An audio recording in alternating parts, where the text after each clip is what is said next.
हाँ होते हैं ना भैया। ठीक है फिर देखते हैं। कहते हैं कि सच्चे प्यार के लिए कुर्बान है ये सहरसा, कि सच्चे प्यार के लिए कुर्बान है ये सहरसा। अरे यारों का यार और दुश्मनों के लिए तलवार है ये सहरसा, कि सच्चे प्यार के लिए कुर्बान है ये सहरसा। अरे यारों का यार और दुश्मनों के लिए तलवार है ये सहरसा। अरे इसीलिए तो लोग दुनिया में कहते हैं कि बाप रे बाप कितना खतरनाक है ये सहरसा। वाह।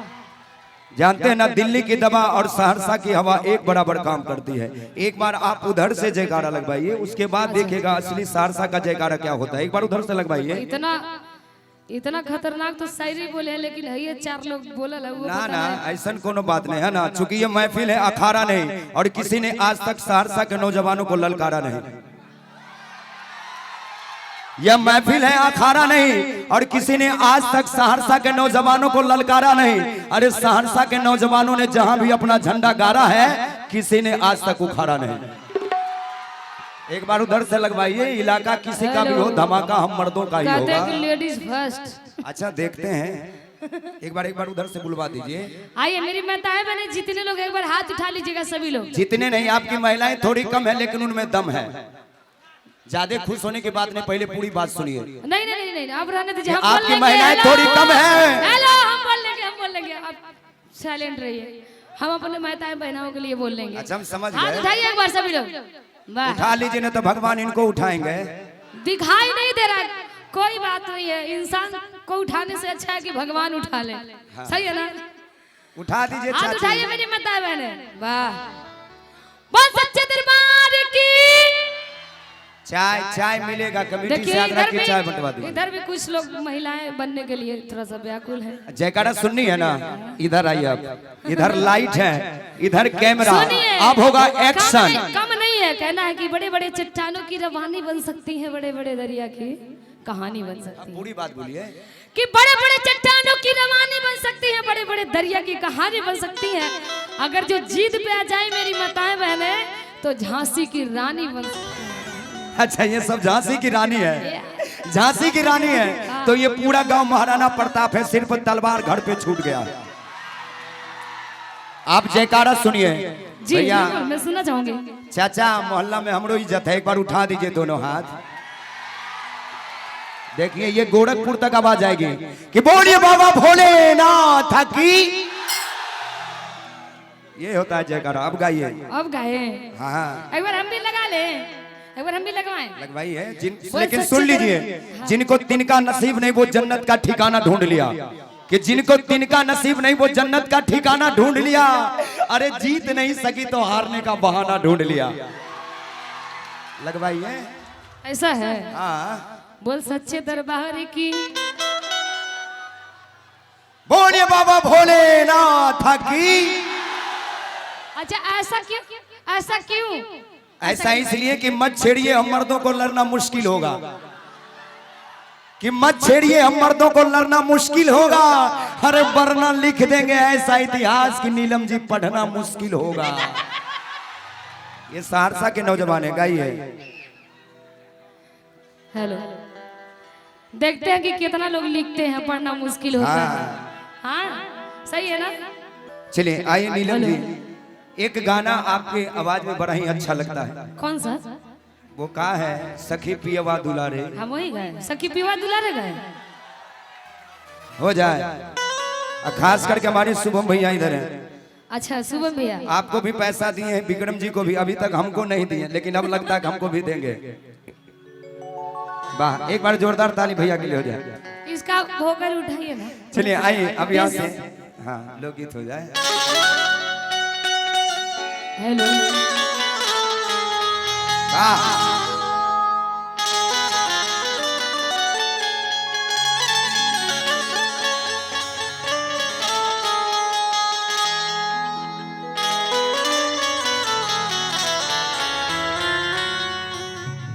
Hello hello.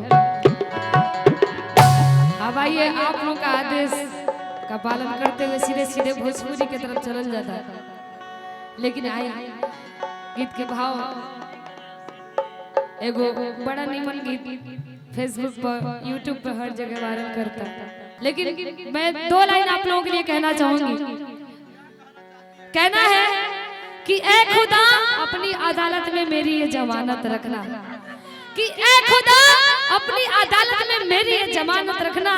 हम कलाकार रहे ना रहे, लेकिन यहाँ के लोगों को हमेशा सलामत रखना, सलामत।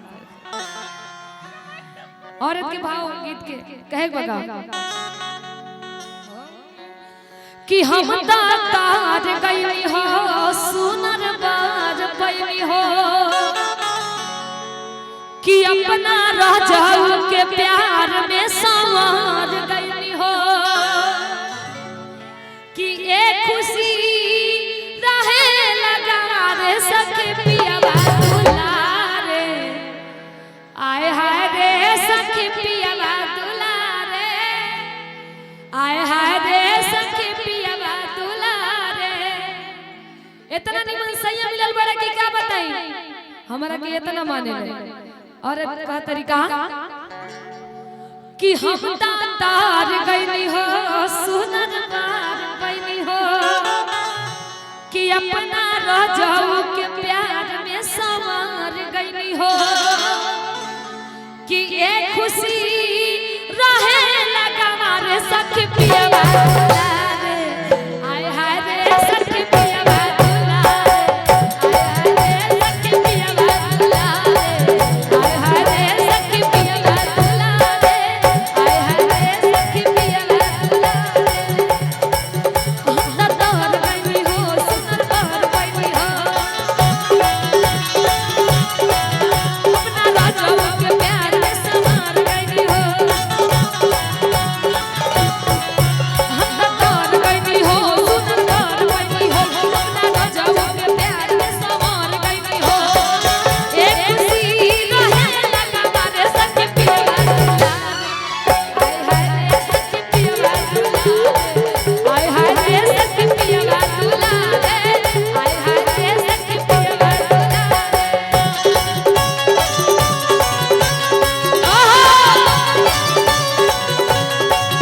मैं तने समझ के सो गई, मुझको राधा जी माफ कर देना, राधा जी माफ कर देना, हो गलती मारे से हो गई।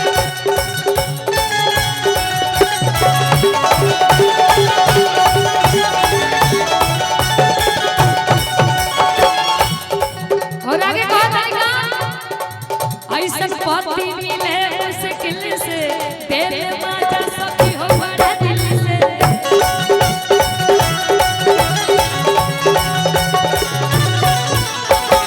ऐसन पति मिले मुश्किल से, तेरे माता सखी हो बड़ा दिल से।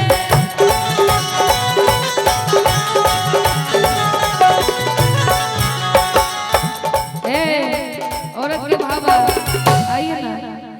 अरे ऐसन पति मिले मुश्किल से, तेरे माता सखी हो बड़ा दिल से, किसे जे बसरी मना करे से रे, किसे जे पे बैठल रहिला जौन कहिला तौन आर्डर हो जाला, आ जाला, किसे जे बसरी मना करे से रे सखी पियावा दुलारे, आय हाय रे सखी पियावा दुलारे, आय हाय रे सखी पियावा दुलारे, आय हाय रे सखी पियावा दुलारे।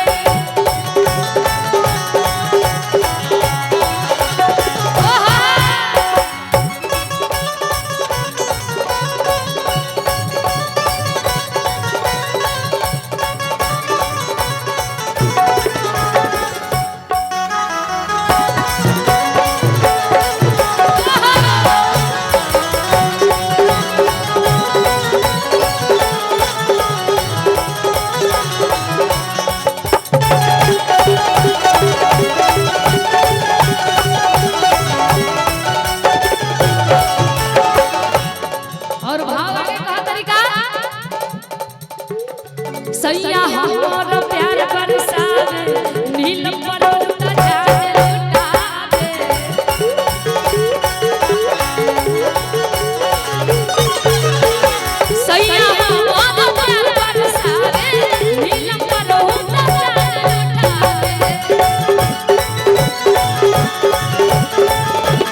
रोहित जी कि सैया हमारा प्यार बरसावे नीलम पर्वता जान लुटावे।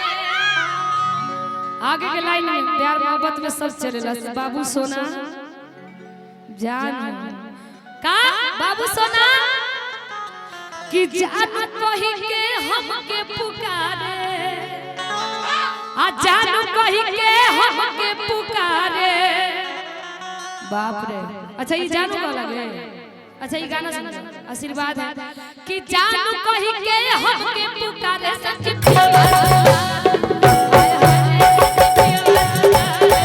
हाय हाय रे सच प्यार दुलारे हाय हाय रे सच प्यार दुलारे हम तो गई हो सुनर बार गई हो अपना राजाओं के प्यार में सवार गई हो हम तो गई हो सुनर बार गई हो अपना राजाओं के प्यार में सवार गई। आई देखिए आपको बुलाहट आ रहा है। चलिए कि हम तार गई हो सुनर बार पैनी हो कि अपना राजाओं के प्यार में सवार गई हो कि एक खुशी रहे लगावारे सखी पियावा दुलारे आय हाय रे सखी पियावा दुलारे आय हाय रे सखी पियावा दुलारे आय हाय रे सखी पियावा दुलारे।